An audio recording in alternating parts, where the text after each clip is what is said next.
আর জীবনে একটা জিনিস খেয়াল করবা, আমরার দেশ কিছু কিছু বাইয়াই নাচন, খেয়াল করবা বাইরের জীবনের টাকা পয়সা উড়ি উড়াই না জানি, টাকা পয়সা ফিস দে, সম্পদে ফিস দিয়া থাকে, যদি আউরি টাকা পয়সা যদি জীবনে উড়াও, আপনার মোবাইলের প্রয়োজন জরুরতান 10-12,000 15,000 টাকার মোবাইলে ওই যার গিয়া, যদি আপনি এখন 40,000 টাকা দিয়ে সেট লোন, এখানে আপনার ইগুর তো প্রয়োজন নাই। ইগুতে একজন অফিসারের দরকার, ইগু একজন রাজনীতিবিদ ব্যক্তির দরকার, কোনো একজন ভালো অনলাইনের বিজনেসম্যান সেই ব্যক্তির দরকার। অত দামি মোবাইলের আপনার কোনো প্রয়োজন নাই। এই সময়টার মধ্যে আপনি অত দামি মোবাইল দিয়ে কি করতা? দেশ দেখছি প্রায় জায়গাত দামি দামি মোবাইল লইয়া অযথা টাকারে খরচ করদাম, এমনি অনেক টাকা এমনি উড়াইতরা, কোনো সময় দেখা যায় জরুরতে নাই, জরুরত যেগুলো আছে খরচ করক কাবাদা নাই, জরুরত ছাড়া টাকা উড়াইতরা। একদিন ইলা ওই বরে ভাই টাকার কারণে আপনি খান দিবা, আফসুস করবাই। সম্পদেও এক সময় ফিস দি, সম্পদে যার কারণে আমার ওসিয়ত আন্দাজা খয়রাত। আল্লাহ কোরআনে কইছেন কুল্লু মান আলাইহা ফান ওয়া ইয়াবকা ওয়াজহু রাব্বিকা যুল জালালি ওয়াল ইকরাম। এই দুনিয়া একদিন ফান হইব, ধ্বংস হইব। দুনিয়াত একমাত্র আল্লাহ ব্যতীত আর কেউ থাকতা নাই। আর সেই ইনসান আর জিন্নাত আল্লাহ শুধু ইবাদতর লাগি সৃষ্টি করছেন। আমরা হইলাম ইনসান। মানুষের জীবনে আল্লাহ পরীক্ষা, মানুষের জীবনটাও পরীক্ষার। ছাত্ররা যদি পরীক্ষা দেন, যত কঠিন পরীক্ষা হইব, যত মনোযোগ দিয়া সে পরীক্ষা দিব, তত তার পরীক্ষার রেজাল্ট ভালো হইব। ঠিক তদ্রুপ আমরার জীবনে ওলা পরীক্ষা, আল্লাহ নবী হলরে বড় বড় পরীক্ষা করছেন। এর মধ্যে সবথেকে বড় পরীক্ষা করছেন ইব্রাহিম আলাইহিস সালাতু ওয়াস সালাম রে আল্লাহ বড় পরীক্ষা করছেন। তা আমরা হইলাম গিয়া ও নবীর উম্মত, যে নবীর উম্মতের জন্য পরীক্ষা আছে, আল্লাহ কত রকমের পরীক্ষা করেন। খেউরে আল্লাহ বেশ করিয়া বেমার দিয়া পরীক্ষা করেন, খেউরে আওলাদ দিয়াও পরীক্ষা করেন, খেউরে না দিয়াও পরীক্ষা করেন, খেউরে দন দিয়াও করেন, খেউরে না দিয়াও করেন, খেউরের উপরে বড় আরো কোন ধরনের মুসিবত দিয়ে আল্লাহ পরীক্ষা করেন। দেখি আমার বন্দারে আমি মুসিবত দিলাম, কঠিন এক কাজও ফেলাইছি, দেখি তারপরে আমি আল্লাহরে সে বলেনি না স্মরণ করে, এটা আল্লাহ আপনার আমার পরীক্ষা লয়। এর জন্য পরীক্ষার জিন্দেগি এটা আমরার। মানুষের জীবন দুঃখেও যায়, সুখেও যায়। খেউরের জীবন সুখে, খেউরের জীবন দুঃখে, খেউরের চিরজীবনও যায় কি সুখে, আর খেউরের যায় কি চিরজীবনও দুঃখে। এর জন্য বিশেষ করিয়া জীবনটা মানুষের দুঃখের আর সুখের। সারা যেন সুখে যাইব কি তা নাই, আর সারা জীবন যেন দুঃখে যাইব কি তা নাই। কিন্তু আল্লাহ পাক রব্বুল আলামিনে কইতরা, আমি আমার বন্দাহলরে জমিন তারে ওসিয়ত আন্দাজা দিই, যে যতটুক রাখতে পারবো চালাইতে পারবো তারে আমি অতটুক আমি আল্লাহ দেই। এর জন্য আল্লাহ পাক রব্বুল আলামিনে আমরারে মানব কুলে, মুসলমানের কুলে আল্লাহ আমরা জন্ম দিছেন।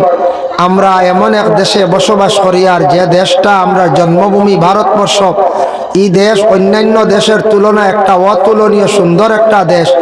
এই দেশে আমরা জন্ম হয়েছে, জন্মস্থানের লাগি সবুর এক মায়া আছে।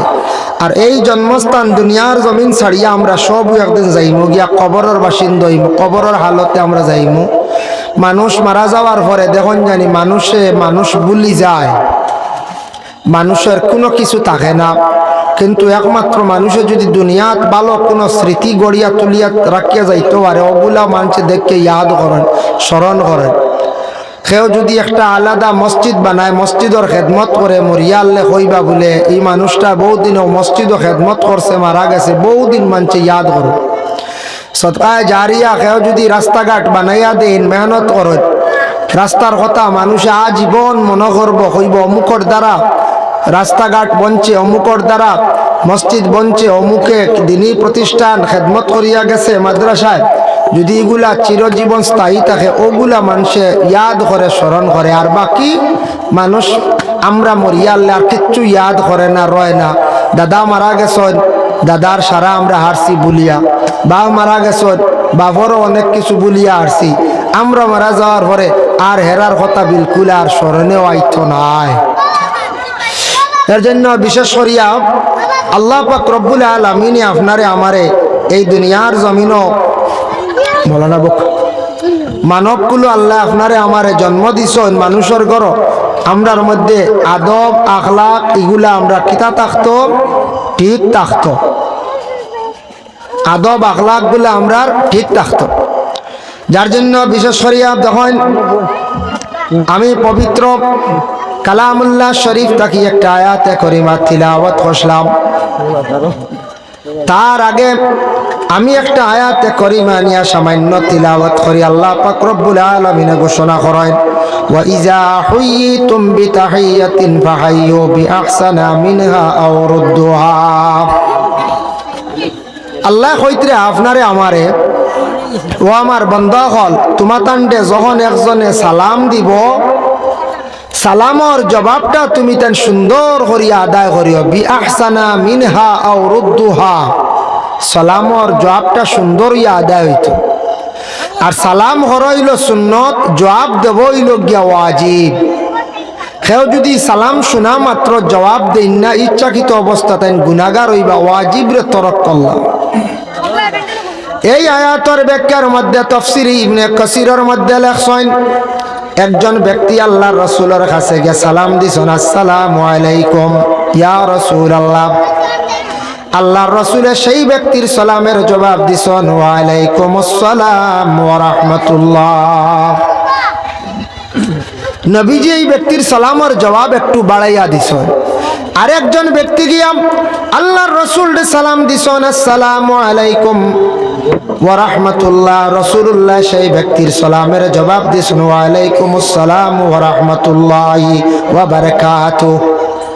আরেকজন ব্যক্তি গিয়া সালাম দিছেন, আসসালামু আলাইকুম ওয়া রাহমাতুল্লাহি ওয়া বারাকাতুহু। রাসূলুল্লাহ সেই ব্যক্তির সালামের জবাব দিছেন, ওয়া আলাইকা।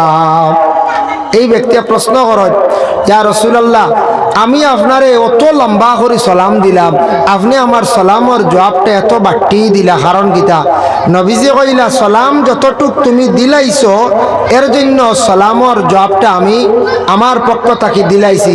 অর্থ হইল, মাসলা হইল গিয়ে নবীজির সালাম দিছিলা, আসসালামু আলাইকুম ওয়া রাহমাতুল্লাহি ওয়া বারাকাতুহু। নবীজি খালি কইছেন ওয়া আলাইকা। ওয়ালাইকা হইল গিটা আরবি গ্রামার, আমার পক্ষ থেকে তোমারে জবাব দিলাইছি, এটা কিন্তু নবীজির লাগি খাস। আমরা হইলে ওয়ালাইকা হইয়া জবাব দিতাম না, এটা নবীর লাগি খাস। ও নবীজি সালামর জবাব দিলাইছেন ওয়ালাইকা।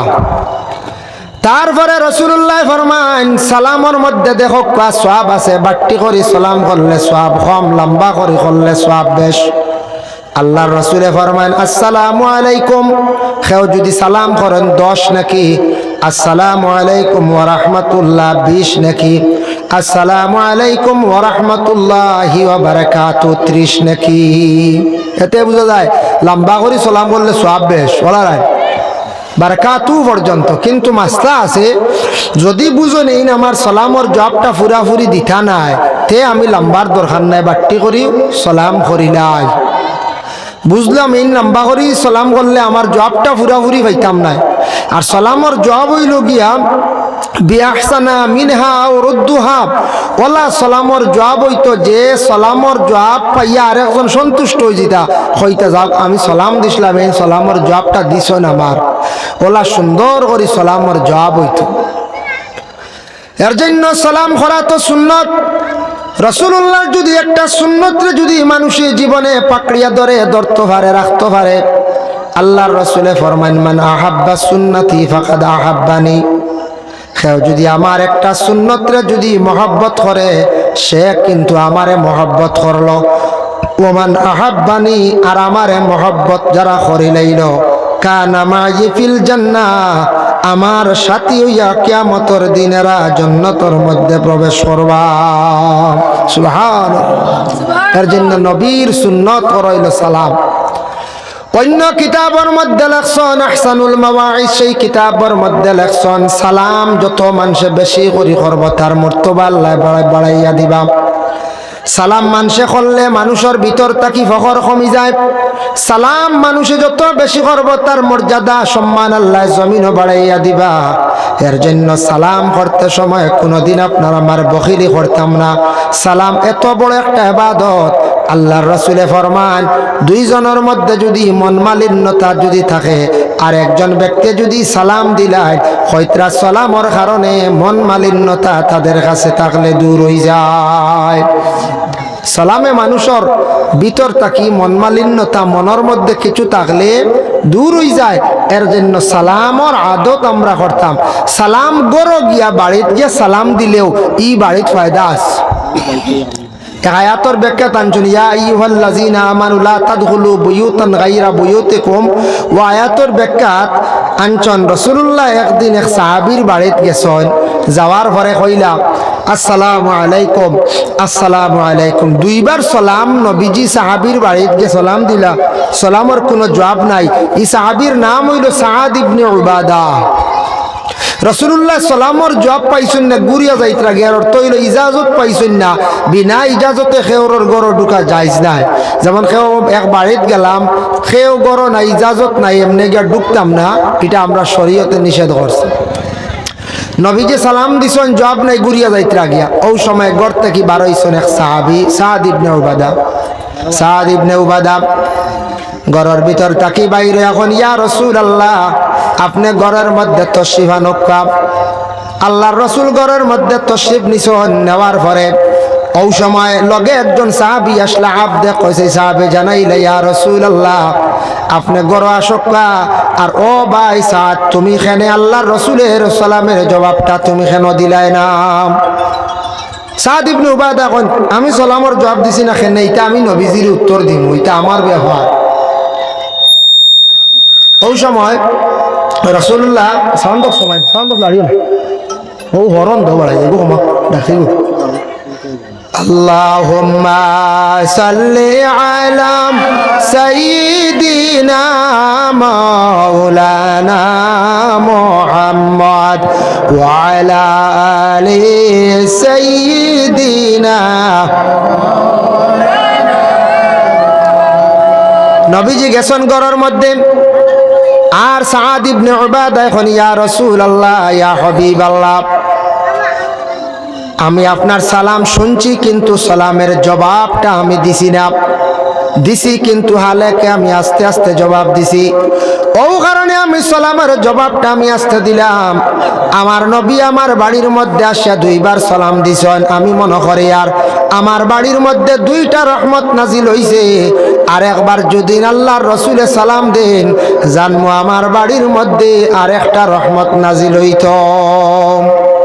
ও কারণে ক্ষমা কবে বাড়িয়া আগে জ্বালা করলে ও আর ওইগু জ্বালা আছে, ওগু এখন কমে গেছে, ওগু হাত দেখ আগে আগে জ্বালা আসলাম।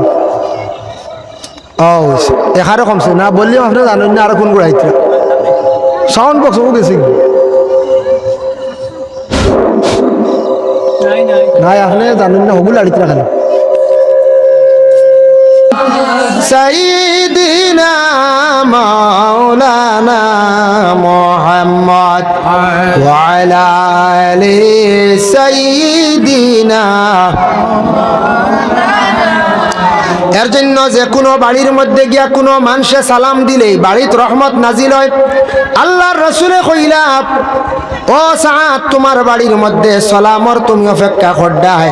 লগে লগে আল্লাহর রাসূলে সাআদর ঘরের মধ্যে বসিয়া দোয়া করলা, আল্লাহ আমার সাআদর বাড়ির মধ্যে রহমত এবং বরকত আপনি নাজিল করো, রহমত এবং বরকত নাজিল করো আমার বাড়ির মধ্যে। আল্লাহ আমার সাআদর বাড়ির মধ্যে নবীজি দোয়া দিছেন, যার দ্বারা বাড়ির মধ্যে রহমত নাজিল হইছে, বরকত নাজিল হইছে। কারণ আর নবীজিরে মেহমানদারি করছেন সাআদ ইবনে উবাদা কিসমিস দিয়া।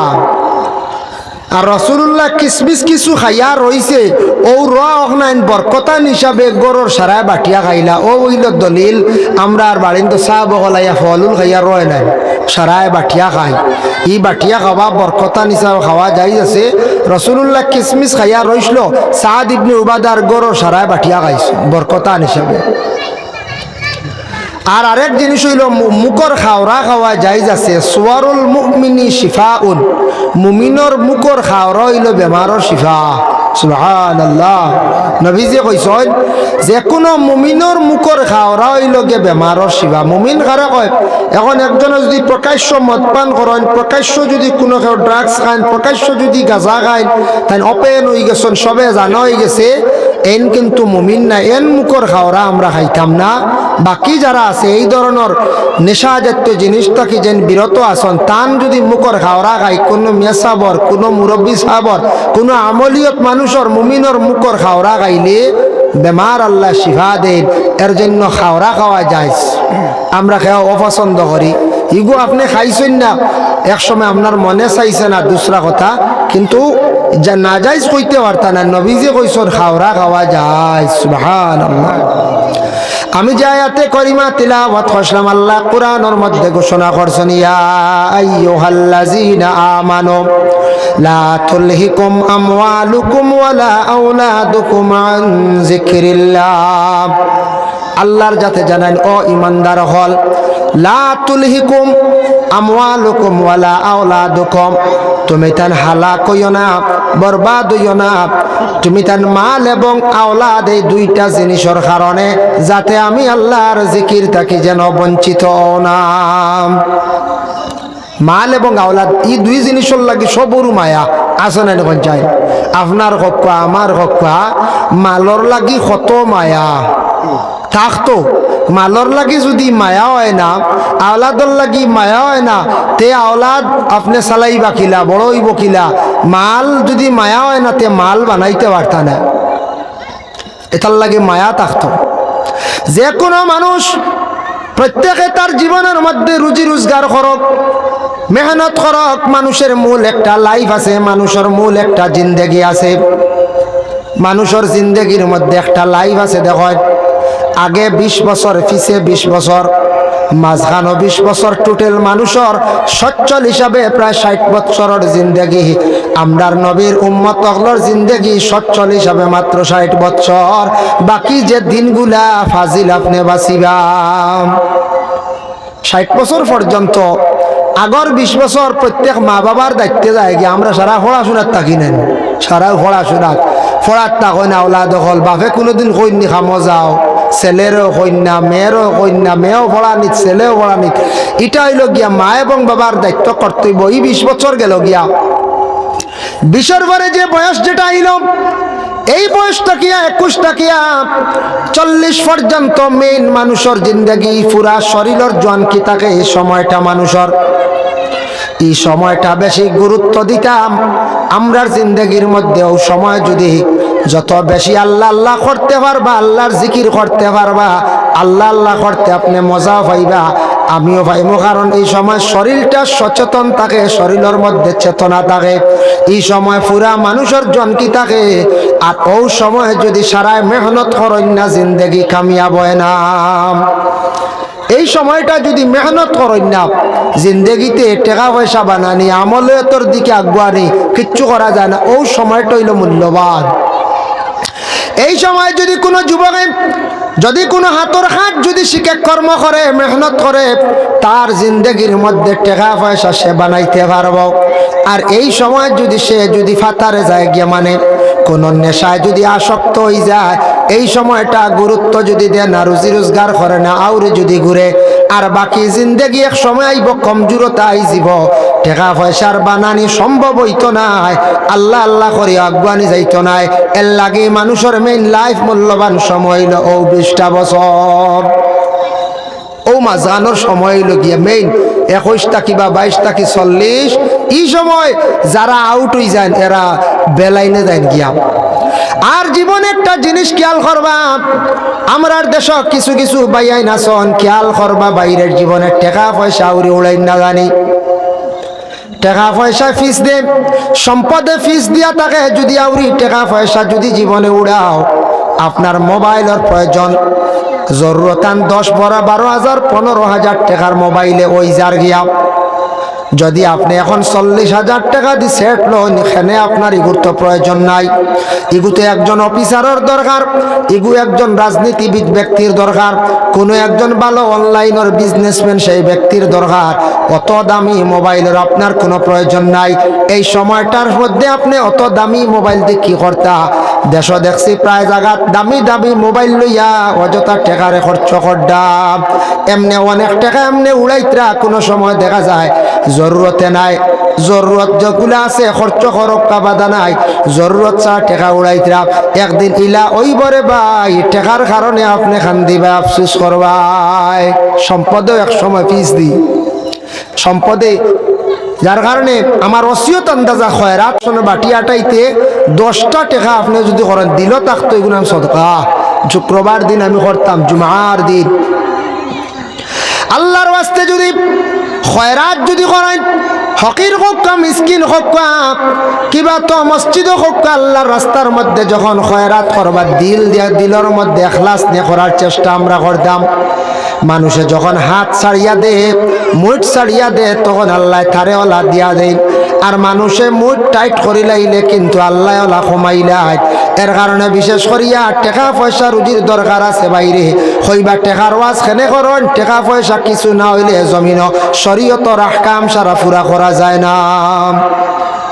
টাকা পয়সা না হইলে শরীয়তর আহকাম সারা পুরা করা যায় না, টেকা লাগে। কিছু আছে শরীয়তর আহকাম বিধান পুরা করতে টেকা লাগে।